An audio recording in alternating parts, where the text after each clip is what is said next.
Dabura has just completely surpassed Ryomen Sukuna, showing us feats we have never seen, destroying Mahoraga in ways we have never imagined, with his destruction being off the charts, his potential being the greatest that we've ever seen, and a genius unlike any others. This chapter was nothing short of phenomenal. But how does he actually compare to Sukuna and Gojo? Let us talk about everything in this chapter video. Be sure to leave a like on the video, it helps out so much. Thank you very much, and of course, be sure to subscribe for a ton of consistent and quality JJK Modulo content just like this. I post a ton of JJK Modulo content without stop, so if you love JJK Modulo, I promise you're not gonna regret subscribing. But without further ado, let's just start. So I'm basically gonna go over the first half of chapter 19, and as I go over it, I'm going to explain why I think he is as strong he is, and why he may compare to Sukuna, and even how a fight with Sukuna may go. So I'm basically going to be mixing going over the chapter with also talking about him versus Sukuna, as well as Gojo, but I think Gojo might be unfair. Without further ado, let us actually begin. So chapter 19, Mahoraga versus Dabura, dancing at light speed. We see as he begins to activate the technique on himself, it begins to actually shoot out light all around him, and we see Mahoraga's hand actually vanishes. This first page is something people miss, but we don't know what's happening, like why Mahoraga's hand gets cut. Maybe a beam of light just shot out and cut his hand off, which shouldn't be possible because Mahoraga had adapted to the light itself. So what may be happening is Dabura, just testing out the technique, may have actually quickly gone and ripped Mahoraga's hand off. But that's the problem, because that single attack gave Mahoraga one wheel turn, as we see in this first page, allowing Mahoraga to completely adapt to the concept of brute strength. We saw when Mahoraga was fighting Sukuna in the canon manga, it only took 2 spins to completely adapt to Sukuna's slashing attacks and the concept of slashing. So simple concepts like brute force, which is only 1 spin, and slashing, which is only 2 spins, it adapts very quickly. It's something I told people was going to happen in my previous chapter video, and it did happen because it's not complex. But then we see Dabura's third eye begins to awaken as he approaches light speed. In an awesome page, you can see as the light gets changed all around as he's approaching the speed of light. Even light beams are surrounding Dabura and covering him, and just Dabura running, just him running at this speed, and not even at his max, by the way, because he later says more, keep going, reach the light. Just running at this speed levels the city around them. This is something unprecedented. Like, Dabura just running is doing things we'd see from like a Hollow Purple or Sukuna's domain expansion. Like, this is just him running. He's leveling the city, destroying everything. And then of course in the next page we see he actually attacks and puts his foot at the highest speed he can go, at least of right now, and it is approaching the speed of light, meaning it is very close to light speed. And the thing is, the editor says at the beginning of this chapter, dancing at light speed, meaning this kick is light speed. Dabura, when he's running and going around, is approaching light speed, a sublight speed, but the kick itself is light speed. Again, confirmed by the editor in the beginning of the chapter, but then once again the narrator says when one approaches the speed of light, meaning he is approaching light speed itself. And then of course he does the light speed kick, and it creates an actual atomic explosion. Like, it's insane. The thing is, we don't get to see the rest of it or how big it actually is. We only get to see a small part of it, but just judging from what we've seen, this is bare minimum the same level as Sukuna's Fuga, which was the most destructive attack we've ever seen. And this was from a casual kick from Dabura. It is insane to think about. And of course we see Mahoraga, he does come back from this because he adapted to the concept of brute force. And then Dabura proceeds to say, it seems as if it's easier for it to adapt towards brute force than to complex techniques, and yet a part of me is starting to really enjoy this fight. A very cool page where we can see Mahoraga smiling, and Dabura once again, Dabura looking awesome, like really cool, drenched in sweat, I think, because of how fast he was running. Then we get an interesting page of just some yaoi or something, you know, I want to keep fighting, I want to become better, I want more, I want to be reborn. A very funny page as Dabura and Mahoraga look like they're gonna kiss and they're dancing together. But in the next page, and this is the craziest part, and then after this, I'm gonna talk about how strong he is and why I think he might actually be able to beat Ryomen Sukuna. As crazy as that sounds. But Dabura feels pain, and his foot is kind of cinched. It's becoming a hindrance. I ought to cut, and before he cuts it off, he remembers. Is the Earthling sorcery capable of healing people as well?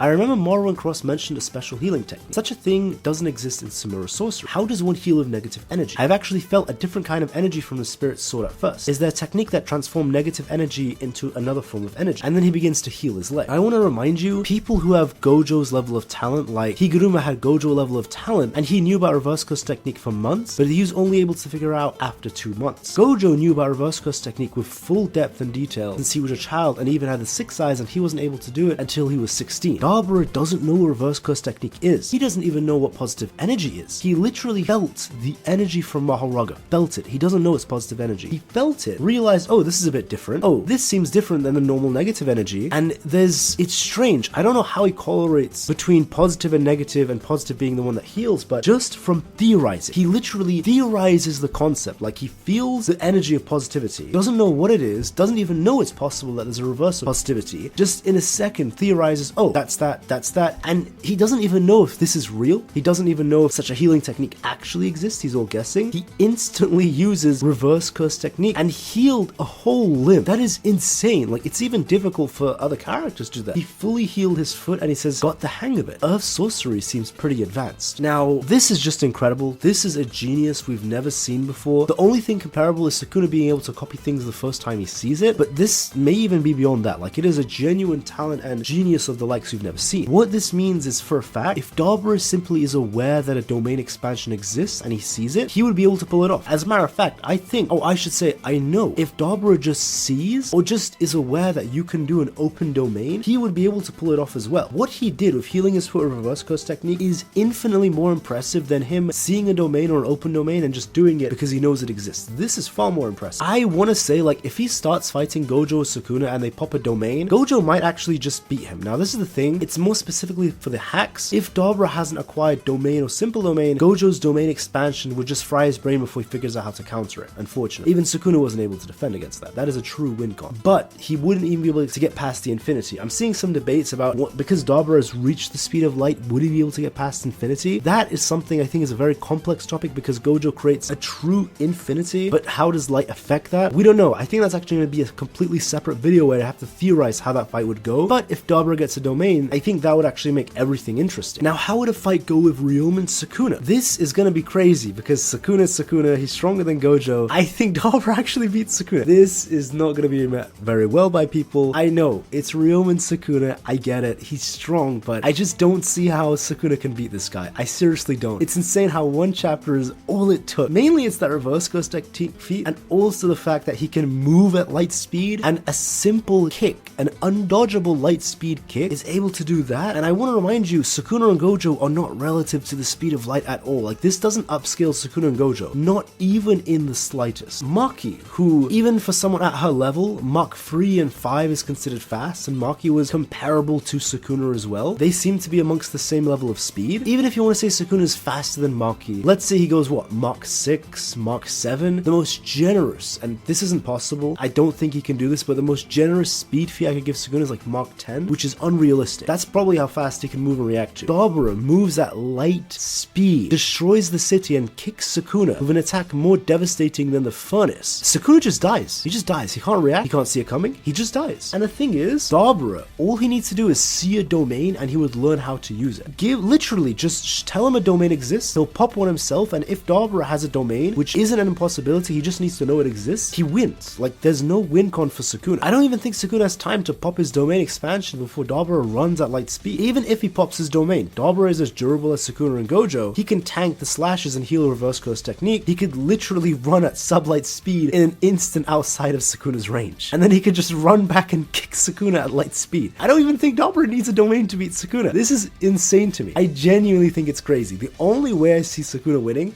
is if he catches him off guard and he hits him with a world-cutting slash. It would have to be Sukuna post-Gojo fight as Sukuna has the world-cutting slash. That is the only chance Dabura has of losing, honestly. And he would have to hit Dabura at a point when Dabura isn't moving at light speed or sublight speed. I mean, even Maki and other characters can see slashes, like Choso could see the slashes. Maki literally dodged a world-cutting slash. Gege himself confirmed that Gojo could have dodged the slash himself, the world-cutting slash that killed him, but he was just off guard because Mahoraga was gone, and he didn't think the slash could reach him, so that's why Gojo got cut. Dabura could see the slashes. I think Dabura would just dodge it. I mean, even if he didn't, as the fight starts, he just cuts him. He like literally kicks him so hard, fugas him out of existence. Sukuna's either on the brink of death after that first kick, just like he would have been against Gojo's hollow purple, and then what, Dabura just heals his foot, runs back and runs again and kicks him again, just infinitely, and Sukuna can't react, can't even cut him because he'd run at sublight speed. I know this is crazy to say because it's Ryoma and Sukuna, but who can beat this guy, honestly? I don't know. No, the only way I can see it is if you're able to make yourself strong enough to actually tank the kicks. That's basically the way I can see it, making yourself like a tank. It's one of those things where if someone's just so much faster than you need to make yourself durable, more endurance, physically stronger, and that could actually probably give you the win card. But that is what I think. As for Dabura versus Sukuna, maybe I'm wrong. I do think I want to see more from Dabura and just see how this goes, but let me know if you think Sukuna has any win cons. The best I can see is a world cutting slash, and it would have to be from a Dabura who's caught off guard. That's the only way I see him winning, because if Dabura begins to simply run at the sublight speed, it's over. Sukuna can't react to that speed, doesn't even realize what's happening. Dabura could just run around the city or just run directly at Sukuna, kick him at light speed. Sukuna either dies or, best case, like I said before, barely survives, and Dabura just rinses and repeats because he's got reverse curse technique. He's not like Mahoraga, where Mahoraga has infinite regeneration and can regenerate from nothingness. Sukuna doesn't have that. Sukuna becomes nothing, he just dies. So let me know what you think in the comments down below, but be sure to leave a like, it helps out so much. Thank you very much. And of course, if you haven't already, be sure to subscribe for a ton of consistent and quality Jujutsu Kaisen Modulo content just like this. If you love Jujutsu Kaisen Modulo, trust me, you're not gonna regret subscribing. I post a ton of it non-stop. But that's all from me. Have a wonderful day, everyone, and take care.